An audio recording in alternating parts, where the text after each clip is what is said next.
তো দেখতে পাচ্ছেন ওইদিকে শুধুই ভুট্টা।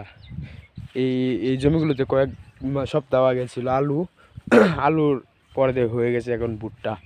ভুট্টা, ধান সব কিছুই আছে আমাদের গ্রামে। আমাদের গ্রাম তো তেল একটা কৃষি নির্ভর এলাকা, কৃষি নির্ভর গ্রাম। আমাদের এলাকাটা খুবই প্রাকৃতিক সুন্দর জায়গারা।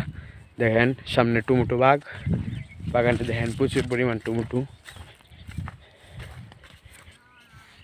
যে দেখেন টমেটো বাম্পার ফলন, টমেটোর ভুট্টারও বাম্পার ফলন হয়েছে। আমাদের এলাকাটাই খুবই সুন্দর জায়গারা।